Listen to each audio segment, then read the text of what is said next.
Start करते हैं। अच्छा, क्वेश्चन नंबर 8 हो चुका था ना हमारा। अच्छा, क्वेश्चन नंबर 8 में आप प्रैक्टिस किए होगा ना, नंबर वाली आपको एकदम आसान हो चुका होगा कि इसे नंबर से कैसे सॉल्व करना है ना। तो आप कोशिश किए होंगे कि 1 मिनट के अंदर अंदर आपका सॉल्व हो जा रहा होगा, है ना। तो आगे देखते हैं हम लोग अब क्वेश्चन नंबर 8 के बाद। हाँ, ये क्वेश्चन नंबर 9। इसमें देखो हम लोग ऐसे करेंगे, अलग अलग हेड का दिया हुआ है। Profession, income from profession, agriculture income, dividend income, royalty income, express income for earning और royalty business loss in country एन, है ना। तो इसमें भी हम लोग नंबर से ही करेंगे एकदम शॉर्ट में कि 1 मिनट के अंदर अंदर आप सॉल्व कर पाओ। ठीक, तो अभी तक प्रैक्टिस किए होंगे तो देखो कैसे 1 मिनट के अंदर अंदर सॉल्व होता है। मैं फास्ट में करता हूँ, वही चीज़ को टाइम देने से कोई भी मतलब नहीं है। जैसे पहले 6 सेकंड दे दिए नंबर, 1 2 3 4 5 और ये 6, ये ठीक है, ऐसा कर दिए। और हम लोग को मालूम है 6 हेड कौन कौन से होते हैं। क्वेश्चन नंबर 9 है ये। सैलरी होता है, हाउस प्रॉपर्टी होता है। अच्छा रहने तो यहीं सॉल्व कर देता हूँ मैं। Salary, house property, PGP, capital gain, income from other source. ठीक, अब देखते हैं हम लोग इनमें से नंबर से देखते हैं। पहला नंबर किस में आ रहा है, प्रोफेशन में, यहाँ लिख दिए 1। ठीक, दूसरा बात, एग्रीकल्चर इनकम कहाँ पे आ रहा है, इनकम फ्रॉम अदर सोर्स में, है ना, ये आपको मालूम है, ये लिख दी हम लोग 2। Dividend from a company incorporated in country and, तो ये भी कहाँ पे आएगा, 3 में लिख दिया मैं। Royalty income from literary book from country and, यहाँ पे लिख दिया 4। उसके बाद एक्सपेंस फॉर इनकर्ड रॉयल्टी, यहाँ पे लिख दूंगा माइनस करके 5, माइनस करके लिखो जो भी लिखो समझ में तो आ ही जाएगा। अब business loss in country Y, यहाँ पे लिख दिया 6। ठीक, भले नीचे लिखा हुआ है कि कंट्री वाई में the domestic law of country and does not permit set of business loss against any other income, है ना। उसके बाद लिखा है rate of income tax in country N is 18%। अच्छा, कंट्री एन में रेट दिया हुआ है यहाँ पे 18%, हमको निकालने की जरूरत नहीं है। उसके बाद compute total income and tax payable by mister Anil in India for assessment year 22-23, assuming that he satisfy all the condition for the purpose of section 91। हाँ, सेक्शन 91 की आपको 4 कंडीशन लिखवाया था, याद होगा। पहला रेसिडेंट, दूसरा इनकम आउटसाइड इंडिया, तीसरा टैक्स पेड आउटसाइड इंडिया, और लास्ट वाला क्या था, no double taxation avoidance agreement. ठीक है, तो देखो इतना कर दिया, आप कुछ नहीं करना था। अब देखो, अब यहाँ ध्यान देना, ये जहाँ पर भी जो बच्चे मिस्टेक कर लेते हैं, जहाँ पर भी जैसे ये था रॉयल्टी इनकम हुई यहाँ पे कितने की, 6,25,000 की, इसमें एडजस्टमेंट है ना। तो यहाँ पे ए करके लिख देना, क्या करके लिख देना, ए करके लिख देना। ठीक, पहली बात तो ये ए करके क्यों लिखना है मैं 2 मिनट बताता हूँ आपको। ठीक, अच्छा पहले यहाँ दिखा दिया हम salary, house property, PGP, capital gain, income from other source, और एक और पॉइंट आता है 6A, है ना। तो 6A का यहाँ पे एक ही पॉइंट था, तो एक पॉइंट लिख के आप राइट करके रख दो। 2 एडजस्टमेंट होगी 6A वाली तो अपने एक और राइट कर देंगे, 3 एडजस्टमेंट होगी एक और राइट कर देंगे, ये हिंट के लिए है। ठीक, अब इसको हम लोग करते हैं सॉल्व। तो देखो अल्टीमेटली आपको कितना टाइम लगा, इसको 6 पॉइंट लिखने में लगेगा 6 मिनट 6 सेकेंड। उसके बाद इसको भी लिखने में लगेगा 6 सेकेंड। ठीक, अंदर को करने में लगेगा, मान लो एक करने में 2 सेकंड लगता है। ठीक है, 1 2 3 4 5 6, तो इसमें 12 सेकंड लगेगा, 24 सेकंड हुआ।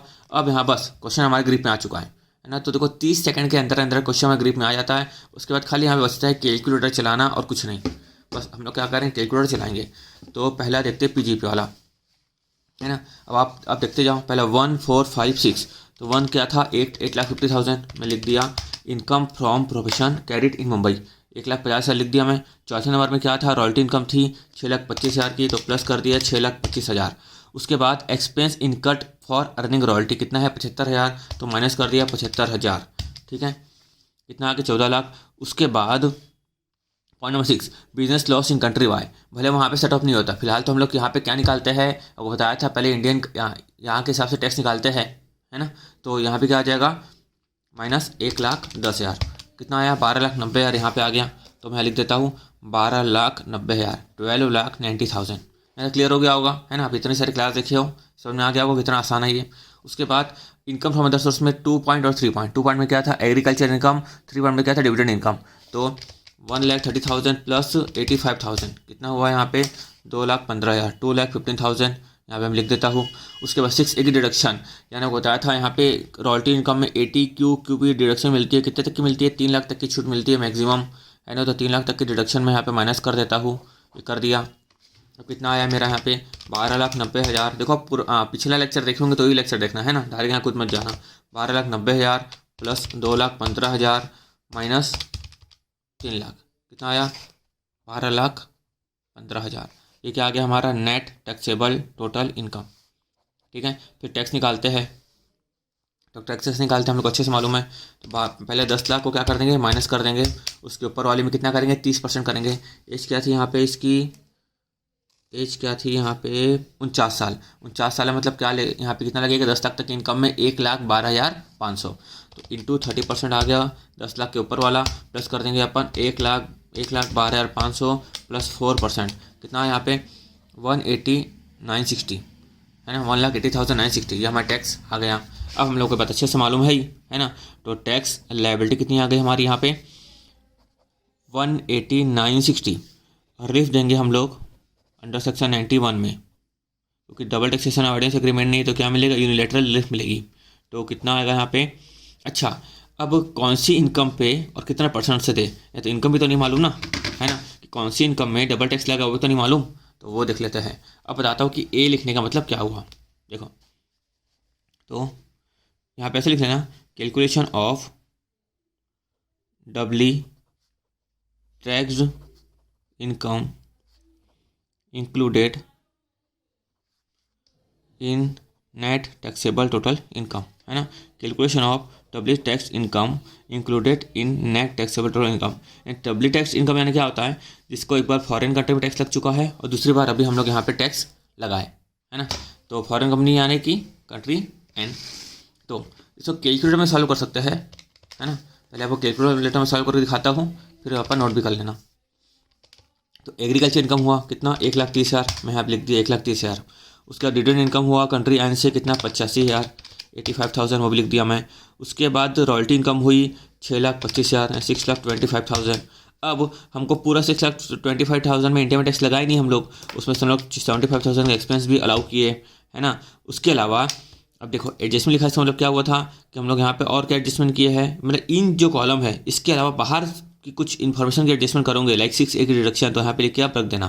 तो एडजस्टमेंट कितने किए थे, 3 लाख एडजस्टमेंट किए थे, उसको भी यहाँ पे क्या कर दो आप माइनस करके रख दो। ठीक है, उसके अलावा business loss in country Y, जो कंट्री वाई का कंट्री एन का जो बिजनेस लॉस हुआ था उसको भी हम लोग क्या किए यहाँ पे माइनस किए थे। तो माइनस 1,10,000, कितना आया 3,55,000। ठीक, क्या आया 3,55,000। तो यहाँ पे आपके लिए मैं एक बार यहाँ पे लिख कर रख देता हूँ स्पीड में, कंट्री एन से आपको क्या क्या हुआ, कंट्री एन, तो शॉर्ट में लिख दूँ, तो ऐसे लिख देता हूँ मैं ना, ये ऐसे लिख देता हूँ। 2 कितना था 1,30,000। उसके बाद 3 नंबर पॉइंट में कितना था 85,000। उसके बाद 4 पॉइंट में कितना था 6,25,000। 5th पॉइंट में क्या था एक्सपेंस था, एक्सपेंस कितने का था 75,000 का। अब यहाँ पे एडजस्टमेंट है, इसका मतलब क्या करेंगे, यहाँ पे एक पॉइंट और हम लोग क्या कर देंगे ए करके लिख लेना खुद के लिए, यानी ये सब तो दिमाग में रहेगा, यहाँ तो पूरा पॉइंट लिखोगे आप। 3 लाख भी आप क्या करोगे यहाँ पे माइनस करके रख देना, ताकि बाद में गलती ना हो। उसके पॉइंट नंबर 6 में क्या था यहाँ पे 1,10,000, ये भी माइनस में था। ठीक है, क्या था कैलकुलेटर में चलाते हैं ना, दिमाग में सब प्लस प्लस चलता रहता है। तो यहाँ पे एक्सपेंस माइनस में था, 3 लाख माइनस में था, 1,10,000 माइनस में था, और कितना आया था हमारा 3,55,000 आया था, है ना। तो अब इसको लेते 1,30,000 plus 85,000 plus 6,25,000 minus 75,000 minus 3 lakh minus 1,10,000, 3,55,000। ठीक, अब यहाँ पे हम लोग को तो मालूम है, यहाँ लिख लेंगे 3,55,000। अब बात रही परसेंटेज कौन सा ले, है ना।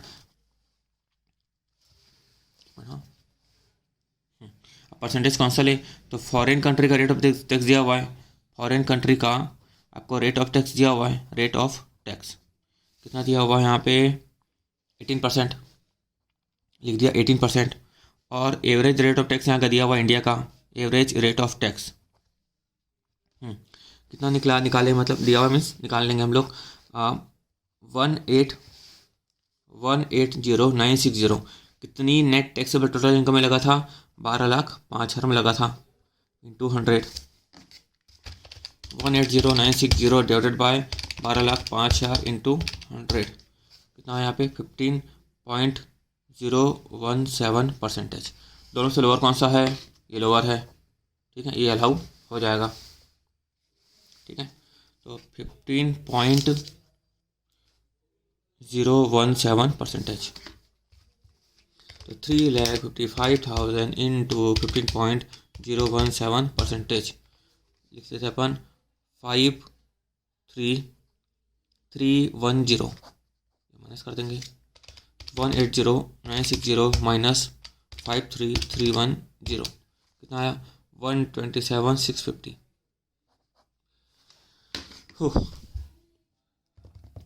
ठीक है, आ जाएगा आपका नेट टैक्स पेबल। एक बार आंसर चेक कर लेते हैं।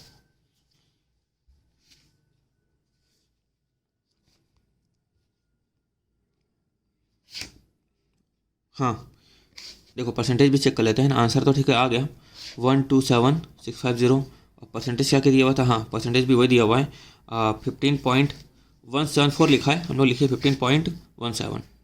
ठीक है कोई दिक्कत नहीं है। उसके अलावा यहाँ पे 18% और यहाँ पे भी हमें 18% का क्वेश्चन दिया हुआ था। अच्छा और एक इसको कैसे निकालता है डबल टैक्स इनकम को। हाँ देखो डबल टैक्स इनकम को भी निकाल के रखा है ऐसे ही। एग्रीकल्चर इनकम लिख के रखा है, रॉयल्टी इनकम लिख के रखा है ना, वो यहीं पे माइनस कर दिया। आप जैसे चाहो वैसे कर सकते हो है ना। हमको मतलब है डबल टैक्सेशन निकालने से कि कौन सी इनकम में डबल टैक्स लगा। तो 3,55,000 हमारे भी आया 3,55,000। ठीक है आपको जैसा आसान लगता है वैसा करो, मेरे तरीका आसान लगता है वो भी करो, वो आसान लगता है वो करो। ठीक है क्योंकि क्या होता है कि ये 6 मार्क का आता है, आप एक चीज़ का प्रेजेंटेशन करने में लग जाओगे ना तो फिर आपका टाइम बहुत लग जाएगा। इससे थोड़ा सा आपको समय के को ध्यान में रखते हुए प्रेजेंटेशन करना पड़ता है। तो अभी हम लोग का बचा हुआ है क्वेश्चन नंबर 10 है ना। तो क्वेश्चन नंबर 10 एकदम आसान है, जैसे हम लोग किया वैसा ही आपको शॉर्ट में समझा देता हूँ। मिस्टर रवि है, एज है 45 ईयर्स। ठीक है उसको फॉरेन कंट्री एस और फॉरेन कंट्री टी से क्या हुई इनकम हुई है ना, और इंडिया से हुई होगी फॉर द पीरियड 21-22। तो ये इसकी इनकम हुई है। तो शॉर्टकट तरीका हम लोग मालूम निकालने का है ना। तो पहले क्या लिख देंगे पॉइंट लिख देंगे साइड साइड में 1 2 3 4 जितने भी पॉइंट है और सॉल्व करेंगे। तो स्पीड में आपको यहाँ पे सॉल्व करके दिखाता हूँ। तो काम करो मेरे साथ आप लोग सॉल्व करो, या मैं तो बोलूँगा वीडियो को पॉज कर लो और मेरे से पहले सॉल्व करो आप लोग। ठीक है ये पॉइंट 1 2 3 4 देखो इस क्वेश्चन में एक ही नया पॉइंट है ना, interest on saving bank with ICICI bank, बस बाकी कुछ भी नहीं है क्योंकि उसमें डिडक्शन मिलती है ATTTA में। और ATTTA में इसीलिए क्योंकि ये जो है एज इसकी कम है यानी सीनियर सिटीजन नहीं है। अगर सीनियर सिटीजन होता तो ATTB में डिडक्शन मिलती है 50,000 तक की, और यहाँ पर मिलेगी 10,000 तक की डिडक्शन। ठीक है तो इसको सॉल्व करते हैं हम लोग एकदम फास्ट। तो आंसर 10 आप लोग मैं बोलूँगा मेरे से पहले से सॉल्व करो, पहले से सॉल्व कर लो आप क्योंकि प्रैक्टिस हो जाएगी। तो सैलरी है, हाउस प्रॉपर्टी है, PGP है, कैपिटल गेन है, इनकम फ्रॉम अदर सोर्स है। ठीक है तो उसमें हम लोग देख लेते हैं ना। पॉइंट पहले गया था income from business carried in Mumbai, तो पहले किस में आ गया PGP में आ गया। दूसरा interest on saving bank with ICICI bank, तो दूसरा यहाँ पे आ गया। Agriculture income in country S, तो तीसरा यहाँ पे भी आ गया। चौथा royalty income from book, royalty income यहाँ पे आ गई यहाँ पे है, उसका एक्सपेंस भी यहाँ पे आ गया। उसके बाद डिविडेंड मिल रहा है फॉरेन कंट्री टी से, तो डिविडेंड किस में आ जाएगा यहाँ पे आ जाएगा पॉइंट नंबर 6। और पॉइंट नंबर 7 में क्या आ जाएगा रेंट हाउस प्रॉपर्टी वाला, ये आ गया। एड भी यहाँ पे आ गया। और यहाँ पे हम लोग को मालूम है कि 30% की डिडक्शन मिलने वाली है। और जहाँ पर भी आपको मालूम है कि डिडक्शन मिलने वाली, मैं बताया था सामने क्या लिख के रख लो एडजस्टमेंट लिख के रख लो, यहाँ पे एडजस्टमेंट और रॉयल्टी इनकम के सामने भी एडजस्टमेंट। ठीक है तो यहाँ पे हम लोग 6A लिख के रख देंगे। जैसे बताया था आपको 2 एडजस्टमेंट है, एक और ये 2, एक है रॉयल्टी वाली, दूसरी है ये हाँ ऐसा, एक रॉयल्टी वाली है, दूसरा क्या है ATTTA की। सॉल्व कर लेते हैं। सैलरी में कुछ नहीं आएगा, हाउस प्रॉपर्टी कितना आएगा 7 और 8, 7 8 में कितना था 3,30,000 और माइनस म्यूनिसिपल टैक्स का पेड करते हैं हम लोग को तो उसका माइनस हो जाता है। ठीक है और यहाँ पे लिखा हुआ है कि not allow the reduction in country T, हमको कोई मतलब नहीं, हम तो पहले क्या निकालते हैं यहाँ पे कितना टैक्स पेड करना है वो निकालते हैं। तो 3,20,000 आया। अच्छा उसके बाद माइनस करेंगे 30%, हाँ 3,30,000 माइनस 10,000 माइनस 30% कितना आया 2,24,000, यहाँ पे मैं लिख दिया 2,24,000। उसके बाद PGP की इनकम 145, तो 1 में कितना दिया हुआ है 4,40,000।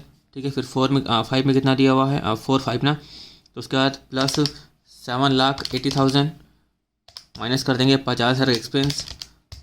ठीक है कितना आया 11,70,000। और यहीं पे आपको मालूम है कि 80 क्यू बी में 3 लाख की डिडक्शन मिलती है, तो उसको भी क्या कर देंगे, माइनस कर देंगे। तो ध्यान रखना हमेशा 3 लाख माइनस मत करना, मैक्सिमम 3 लाख है। अगर इनकम अगर 3 लाख होती है उससे कम होती तो मैक्सिमम डिस्काउंट कितना मिलता, जितनी इनकम है उतना ही मिलता, मैक्सिमम डिडक्शन। ठीक, उसके बाद यहाँ तक ये हो गया, ये भी हो गया, ये भी हो गया। उसके बाद देखते हैं IFOS 2 3 6, दूसरे में कितना है 42,000, हाँ 3 में कितना है यहाँ पे 94,000, और 6 में कितना है यहाँ पे 2,65,000। ये हम लिख दिया 4,01,000, ये लिख दिया मैं 4,01,000। ठीक, अच्छा उसके बाद हम लोग को मालूम था ये ATTTA में 10,000 तक की क्या मिलेगा, डिडक्शन मिलेगा। ये था ATQQB, ये था ATTTA। आप लोग याद से सेक्शन ATTTB पढ़ लेना। अगर क्वेश्चन सीनियर सिटीजन तक आ गया तो आपको मालूम होना चाहिए कि 5 लाख तक का उसमें 50,000 तक का उसमें डिडक्शन मिलती है। ठीक, बस अब ये क्वेश्चन है, कुछ नहीं था क्वेश्चन में, ये तो क्वेश्चन सॉल्व हो चुका है। यहाँ पे निकल गया नेट टैक्सेबल टोटल इनकम, यहाँ पे निकल गया अपना टैक्स लायबिलिटी। तो 2,24,000 प्लस 11,70,000 माइनस 4,01,000 माइनस, ओफो ये माइनस में नहीं है 4,01,000, ये तो प्लस में है, माइनस में ये है और ये है। तो 2,24,000 प्लस 11,70,000, ठीक, माइनस प्लस में है 4,01,000, फिर माइनस में है 3 लाख, माइनस में है 10,000, कितना आया 14,85,000, 14,85,000 प्लस कर देंगे 10 लाख, इंटू कर देंगे 30%, प्लस कर देंगे सीनियर सिटीजन नहीं है तो 1,12,500 प्लस कर देंगे 4%, कितना आया 268,320। ठीक है, इतना निकल गया। यहीं पे हम लोग को अब देखो ये मालूम चल गया, टैक्स लायबिलिटी 268,320 लेस कर देंगे रिलीफ, है ना, रिलीफ अंडर सेक्शन 91। एक कंट्री एक्स है क्या, हाँ एस, एक है एस और दूसरी है टी, है ना। तो देखेंगे अमाउंट क्या है, परसेंटेज क्या है, अमाउंट क्या है, परसेंटेज क्या है, और सॉल्व हो जाएगा। तो एस का देख लेते हैं कि एस में डबल टैक्स कितना लगा। तो कंट्री एक्स में यही निकाल लेते हैं ना, एकदम आसान है। तो यहाँ पर किलोमीटर दिख रहा है, हाँ 94,000 एग्रीकल्चर की इनकम आई। रॉयल्टी इनकम कितनी आई यहाँ पे 7,80,000 माइनस 50,000, माइनस 3 लाख की हम लोग क्या दिए थे, डिडक्शन दिए थे, तो माइनस 3 लाख। तो डब्ल्यू टैक्स इनकम कितनी है, 5,24,000 में 2 बार टैक्स लगा, आ गया 5,24,000 में कितना बार लगा, 2 बार टैक्स लगा। वैसे कितना किसका निकाल देंगे, टी का निकाल देंगे। टी में कौन सी इनकम में 2 बार टैक्स लगा, यहाँ पे डिविडेंड इनकम आई हम लोग को 2,65,000। उसके अलावा रेंट, तो पहले इसका देख लेते हैं रेंट का, है ना, 3,30,000 माइनस 10,000 माइनस 30%, ठीक, प्लस 2,65,000, कितना आ गया 4,89,000। इसमें डबल टैक्स लगा, ठीक है, इसमें दोनों में क्या लगा, डबल टैक्स इनकम है, ये डबल टैक्स लगा, ठीक है। तो उसी को हम लोग यहाँ पे लिख देंगे 5,24,000 और 4,89,000।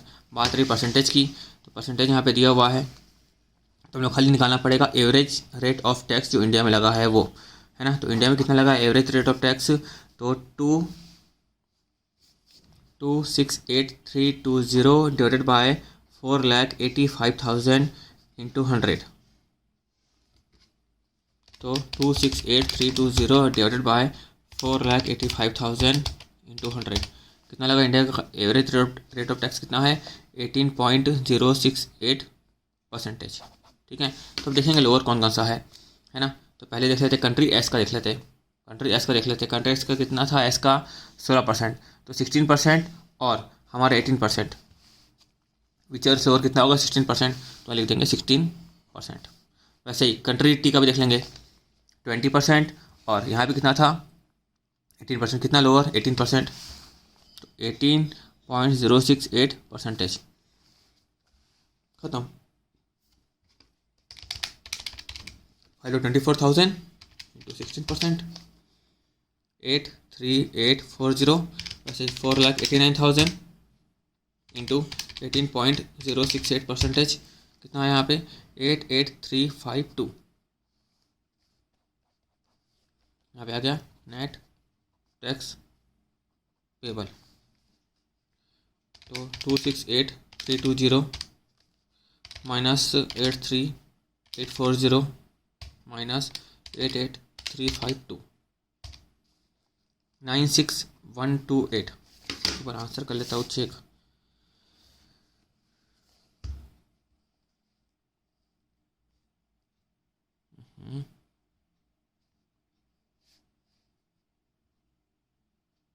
टोटल इनकम कितनी आई थी? 14,85,000। ठीक है। रिबेट कितनी आई है यहाँ पे? अच्छा, रिबेट उनको ऐड करके दिखाया ना, देख लेंगे कितना आया। टैक्स बिल कितना आया? 96 अपना आया है 128। ठीक है, वो परसेंटेज का राउंड ऑफ है, कोई दिक्कत नहीं है, क्योंकि परसेंटेज यहाँ पे देखो कितना लिया है, 18.069% अपन लिए थे 18.068%। तो ठीक है, अपना आंसर आ गया करेक्ट। तो इसको दोनों को जोड़ के भी देख लेते हैं, इतना इसके आसपास इतना ही आया होगा लगभग। तो 83840 प्लस 88352 तुम्हारा 172 है ना। अपना हमारा कितना आया? 172,192। इसका आया है 172,197। 5 रो डिफरेंस है, वही अब पॉइंट के कारण। ठीक है, तो क्वेश्चन सॉल्व हो गया। और इसके बाद मैं कोशिश करूँगा कि आपको पास्ट एग्जाम के क्वेश्चन भी कराऊँ जो थोड़े से अलग टाइप के हो, है ना। जो सिमिलर हो गए पास्ट एग्जाम क्वेश्चन हटा दूंगा मैं, जो कुछ अलग टाइप के हो वो करा दूंगा, है ना। और दूसरी बात देखो, कुछ इंपॉर्टेंट और बता दूं मैं आप लोगों को कि चलो अगली वीडियो में बताता हूँ मैं। जब पास्ट एग्जाम क्वेश्चन करेंगे ना, तब देखते हैं।